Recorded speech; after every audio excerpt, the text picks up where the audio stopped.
हाँ, अगर एक इंसान अनपढ़ है, वो किसी मुसलमान दूसरे को कहे पुत्र भाई तू पढ़, मैं भाई सुनना बिस्मिल्लाह।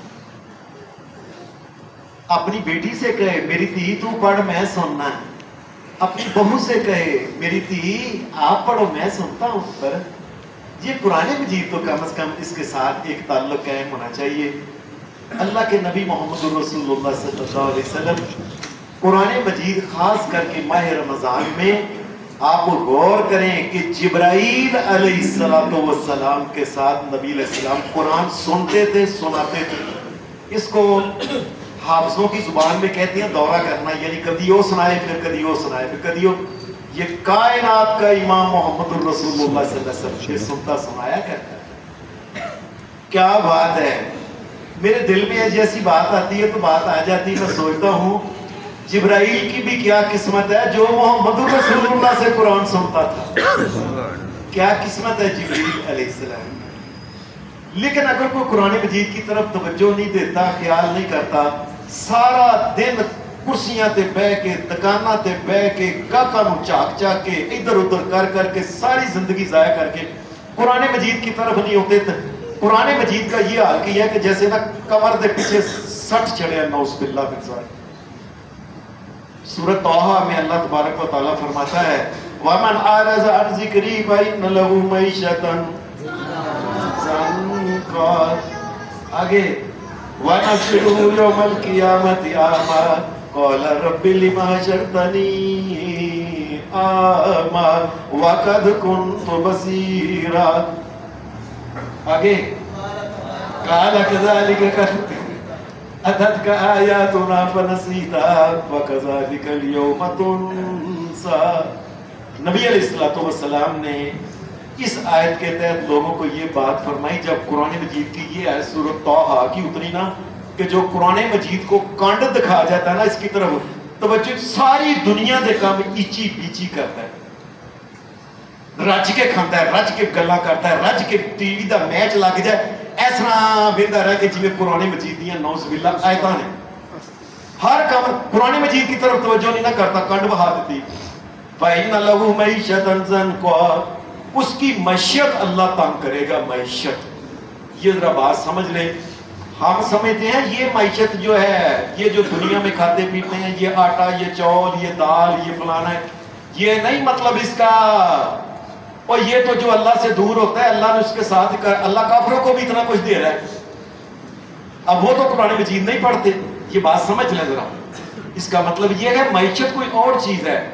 नबी अलैहिस्सलातु वस्सलाम से पूछा गया या रसूल अल्लाह, ये मैशत क्या चीज है जो तंग हो जाती है। मेरे सोने नबी मोहम्मद रसूलुल्लाह सल्लल्लाहु अलैहि वसल्लम ने फरमाया ये जो कुरान मजीद को कंड दिखा जाते हैं ना, इसकी तरफ तवज्जो ख्याल कुछ नहीं हो, बस मैं थके हैं यार, बस मैं फलाना। नबी अलैहिस्सलाम ने फरमाया मैशत तंग से मुराद ये है कि कब्र के अंदर जिसमें जाता है, ये इसकी कब्र इतनी तंग हो जाती है कि दाएं हाथ दाएं तरफ की पसलियां बाएं तरफ की पसलियों के अंदर दाखिल हो। ये है मैशत तंग होना। अस्तगफिरुल्लाह, ये हाल होता है। हम समझते हैं वो केड़ा कुरान एडी गल है, मुंडिया सारे कुड़ियां पढ़ा दिता है, IT पढ़ा दी, MBBS पढ़ा दिता, फलाना पढ़ा दिता कुरान मजीद की। और ये तुम बाप हो, बच्चों की कब्रें तंग कर रहे हो, इनकी पसलियां आपस में एक दूसरे में दाखिल कर रहे हो, और ये बेटियों के साथ जुल्म कर रहे हो लोगों। और ये अपने पुत्र सोने चंद चंद तो भी सोनी शक्ला के साथ ये कर रहे हो कि इनका ये हाल हो क़यामत के दिन इसमें कब्र के अंदर। बल्कि आगे क्या होता है, वह नक्शुरुहु, ये नबी अकरम सल्लल्लाहु अलैहि वसल्लम ने फरमाया सिर्फ ये नहीं कि उसकी पसलियां तांग इस तरह एक दूसरे में दाखिल होती हैं। ये मैं बात किस्सा कहानी नहीं सुना रहा, ये नबियों के सरदार मोहम्मद रसूलुल्लाह की बातें हैं। आपने फरमाया दूसरा पता क्या होता है, इसकी कब्र के अंदर 99 तनीन आ जाते हैं। 99 तनीन, तनीन कहते हैं सप को। 99 सप इसकी कब्र के अंदर है। कि मैंने कुरान मजीद की इतनी 114 सूरतें नाज़िल की, तेरा ख्याल ही नहीं आया इस तरफ, तूने पढ़ने की कोशिश नहीं की, किसी से सुना। और एक खाता आ जाए ना बाहर तो सारी दुनिया बहाई दो, देखो की लिखी अंग्रेजी च यार, मैंने आती नहीं। अल्लाह तबारक व तआला ने कुरान मजीद अरबी किसी से पूछते नहीं है क्या, वो यार की है, वो की लिखी है। नबी अकरम सल्लल्लाहु अलैहि वसल्लम ने फरमाया 99 तलीन ओरे उत्ते जेड़े ना और फड़ लेंदे ने। किसी ने कहा या रसूल अल्लाह ये तलीन क्या होता है? फरमाया 99 ऐसे सप के थल्लियों पिछों एक सप आ रहा है, अगों सप दे 7 सिर ने, हर सप दे 7 सिर ने जिहड़ा इहनू जहन्नम इहनू कबर दे अंदर दसदे ने। जो समझदा ना कुरान दी केड़ी इन्नी गल है, मैं मुंडियां नू पढ़ा छड़िया जी, बड़ा कुछ प्या बात है जी, फलाने महकमे च लग गए, मैनू हुण साह सौखा हो गया है। और बच्चे का साह औखा हो रहा है, बच्चा जहन्नम के अंदर जा रहा है, बच्चे के ऊपर सांप मुसल्लत हो रहे हैं, 99 सांप जिनके सब के ऊपर से सांप, पीछे से एक पूछल आ रही है, अगर से 7 उसके सार हो जाते हैं। और तीसरी सदा वनहशुरुहु यौमल क़ियामति आमा, और क़यामत के दिन जिस वक्त उठेगा तो उस वक्त इसकी दोनों आंखें नहीं होंगी, ये अंधा होगा। क़ाल रब्बी लिमा हशरतनी आमा, ये अल्लाह को कहेगा या अल्लाह मेरी दुनिया के अंदर तो आंखें बिल्कुल ठीक थी, मेरी तो नजर ही बड़ी तेज थी, सोनिया बिल्लियां अखा, सबज अखा, फलानियां अखा, या अल्लाह मेरे तो बड़ा खूबसूरत आंखें थी। अल्लाह ने कहा अच्छा मेरी आयतें तेरे पास आई थी, अततका आयातुना आई थी ना, फनसीतहा तू भुल गया, ख्याल नहीं किया। सारी दुनिया जहां दे इलम पढ़ ले, और तियां नू पढ़ाया, मुंडियां नू पढ़ाया, फलाने ने पढ़ाया, बल्कि कई लोग अपनी बीवी को शादी के बाद नहीं पढ़ लेनी किधरे लग जाएगी, सारी दुनिया को पढ़ाया ना। फनसीतहा वकज़ालिकल यौम तुनसा, तू दुनिया के उत्ते मेरे कुरान मजीद आया सी, तू उधर तवज्जो नहीं सी ना की, और अन्ना हो गया से, आज हमने सच्ची मुची तुझे अन्ना करके मैदान महशर में उठा।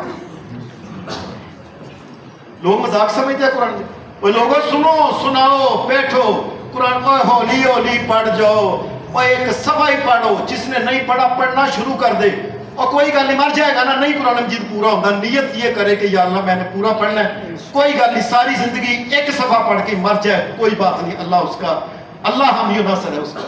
और आखिरी बात, ये आखिरी बात इससे भी ज्यादा ध्यान से सुनने वाली है। नबी अकरम सल्लल्लाहु अलैहि वसल्लम ने फरमाया जिस वक्त मुर्दा कब्र में जाता है ना, वो लोगों ये भी एक वक्त आने वाला है, वो नहीं कि जो मर गए सो मर गए, नबी पैगंबर भी कब्रों में चले गए, बाद वालों ने भी चला जाना, बचना किसी ने, एक जात रब की है जिसको कोई मौत नहीं। बस नबी अकरम सल्लल्लाहु अलैहि वसल्लम ने फरमाया कब्र के अंदर मुद्दा जाता है ना, तो उसको फरिश्ते आते हैं उसके पास, हाँ भाई उठ भाई जवाब दे, मन रब्बू का, कौन है तेरा रब, मन नबीयू का, कौन तेरा नबी, मा दीनू का, कौन सा तेरा दीन है। नबी अलैहिस्सलाम ने फरमाया अगर मुर्दा सही जवाब देता है ना कि मेरा रब अल्लाह है और किसको मैं रब मानता हूं, तो इतना नहीं पता मैं सारी जिंदगी उसके अलावा किसी और के आगे सर झुकाया नहीं, वो मेरा रब है, मोहम्मद रसूलुल्लाह मेरे नबी हैं, मेरा दीन इस्लाम है। ये हदीस के अल्फाज काबिल गौर है कि फरिश्ता पूछता है और तेनों ये जवाब किस तरह आए ने, बिल्कुल सही जवाब देते नहीं। हदीस के लफ्ज जो सोने नबी ने फरमाया वो बंदा आगे से कहता है कद करातुल कुरान, और मैं कुरान पढ़िया सी, और कुरान दे विच मैं ये सारे इन्हां दे जवाब सन कुरान दे विच लिखे सन, मैं कुरान जो पढ़िया सी तो मैं वो जवाब दिते ने। फरिश्ते कहते ने पास हो गया तू।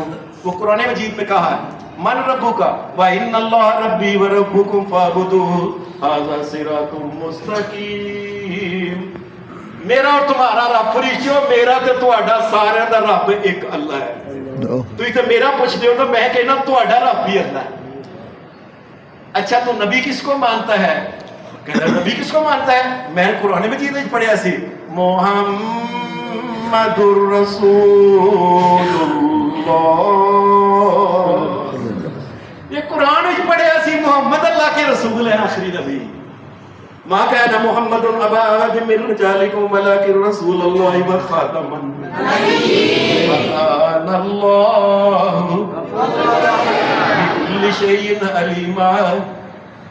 अल्लाह तबारक व तआला कहता है कि मेरा आखिरी नबी मोहम्मद रसूलुल्लाह। और तीसरे सवाल का जवाब दीन, उन्हें कहा भी मैं कुरान ही पढ़िया सी, इन्ना दीन इंदल्लाहिल इस्लाम, दीन जो अल्लाह के नजदीक मकबूल है वो सिर्फ दीन इस्लाम है। और मेरा भी वही दीन जो मैं कुरान पढ़िया सी लोगों यार जो वक्त गुजर गया सुबह आज से तौबा करके कुरान मजीद पढ़ना शुरू कर दें। अल्लाह हमारा पढ़ना पढ़ाना कबूल करे। सल्लल्लाहु अलैहि वसल्लम।